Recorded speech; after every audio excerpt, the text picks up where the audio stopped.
il vous semble que ce bien vivre ne passe pas par cette diversité que nous, en particulier, les journalistes, nous serions amenés à défendre, assumer antiracisme. Considérez-vous, par exemple, que l'immigration est source de mots importants? Vous le dites, vous l'écrivez d'ailleurs, hein, Renaud Camus. Oui, le parti de l'innocence n'est pas champion de l'immigration. En effet, nous regrettons cette espèce de rapt de la morale auquel se livrent les immigrationnistes, comme s'il n'y avait qu'eux qui étaient morales, mais la morale, ce n'est pas de juger immédiatement de ce qui est bien et pas bien tout de suite, c'est aussi de voir un peu plus loin que, évidemment, c'est plus sympathique de dire, par exemple, aux immigrés un par un, mais je vous en prie, entrez, arrivez, installez-vous, c'est très bien, c'est très gentil, mais si la société qui est créée par ce mouvement-là est une société de la nocence, justement, une société qui perd en harmonie, en douceur, en confiance entre les êtres, et qui gagne au contraire en violence, en agressivité, alors non, ce n'est pas moral. Donc nous nous élevons vivement contre le rapt de la morale auquel procèdent les champions de l'immigration souvent. Si je puis ajouter aussi quelque chose, c'est que ils font assez peu de cas de la vérité.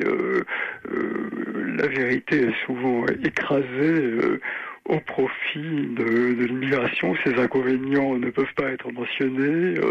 Beaucoup de choses sont tues. Or, évidemment, une morale qui ne mettrait pas la vérité, sinon au premier rang, du moins à une place essentielle, n'est pas vraiment une morale. Donc, vous avez noté que je vous ai laissé finir, hein, et que je vous ai réservé votre apodose, comme on dit. Mais donc moi je relance là et je vous dis, Renaud Camus, deux choses. Est-ce qu'il n'y a pas un risque de stigmatiser très clairement une population? Et deuxièmement, vous nous dites les immigrés, ça veut dire quoi? Vous en faites quoi? Vous les remettez à la mer? Vous les remettez dans les bateaux? Dites-nous. Nous ne sommes pas favorables, en tout cas, à plus d'immigration. Nous ne sommes pas favorables au maintien des immigrés clandestins, ceux qui sont déjà là et qui ne renient pas la France. Bien entendu, à partir du moment où ils ont les papiers, ils sont français. Mais nous ne sommes pas favorables à la poursuite de ce mouvement. Et aussi, nous sommes pour que soit enlevée la nationalité française à ceux qui la renient expressément. Les personnes qui disent d'elles-mêmes qu'elles ne sont pas françaises, nous sommes assez partisans qu'on les prenne au pied de la lettre, qu'on prenne au sérieux ce qu'elles disent elles-mêmes, si elles ne le sont pas. Est-ce que ça n'est pas contradictoire est-ce que ça n'est tout de même pas paradoxal et contradictoire avec des chiffres qui, manifestement, alors pardonnez-moi, j'ai des sources qui valent ce qu'elles valent, mais Rocard l'a encore dit récemment, l'immigration, on en aura besoin dans les 30 ou 40 ans qui viennent, les immigrés. En dehors du fait que bien souvent ils viennent chez nous par souffrance sur leur terre d'origine. D'ailleurs, vous le dites bien. Bon, ils souffrent sur leur terre d'origine, on les accueille. C'est le message universaliste tout de même. Alors je ne crois absolument pas que on ait besoin de l'immigration. C'est à mon avis un mythe total. L'immigration est ruineuse, coûte très très cher. Jadis on disait de façon que je trouvais d'ailleurs extrêmement choquante que les immigrés viendraient pour payer nos retraites. Maintenant, on commence à s'aviser au contraire que les retraites sont un peu menacées par l'immigration, une sorte de renversement de la tendance sur ce point. De toute façon, c'était quoi du colonialisme à domicile, faire venir les immigrés pour payer nos retraites. Et d'autre part, je ne crois pas que ce soit pour eux une très bonne chose non plus. On en prive leur pays d'origine et on reconstitue dans le nôtre celui d'où ils viennent. Ouais. Progressivement, on voit que c'est un peu comme si les opposants à la Russie soviétique avaient recomposé en France le monde soviétique. On voit renaître en France progressivement le type de société que les immigrés ont fui.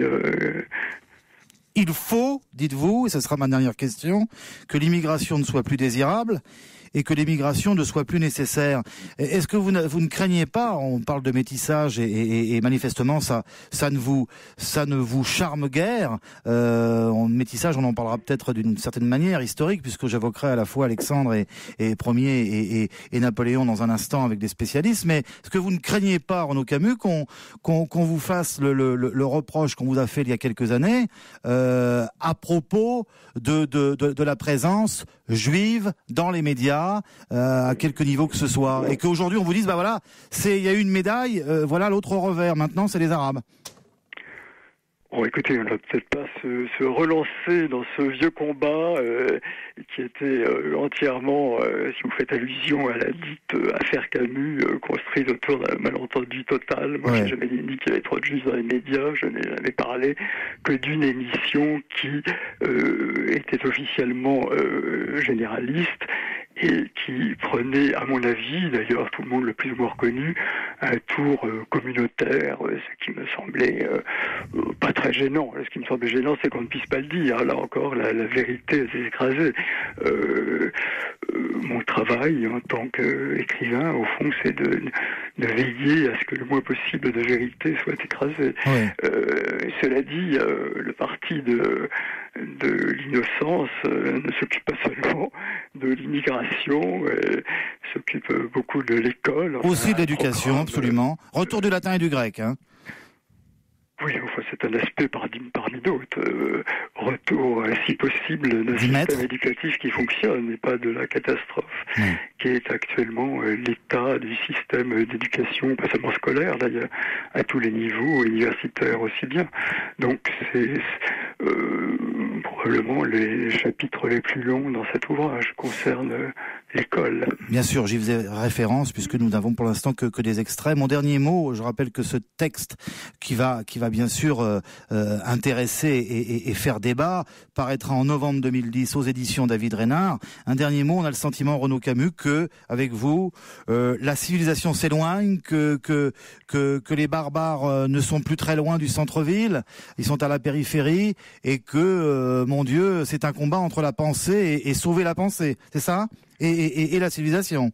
Je crois en effet que la vie avec la pensée est assez sérieusement menacée, mais enfin, c'est pas seulement du fait des barbares, c'est aussi des barbares en nous, c'est aussi là, on revient aux questions de la transmission, de l'école, du système d'éducation en général. Oui, je crois en effet que la vie avec la pensée perd beaucoup de son clavier, disons, ne serait-ce que du fait de la détérioration de la langue.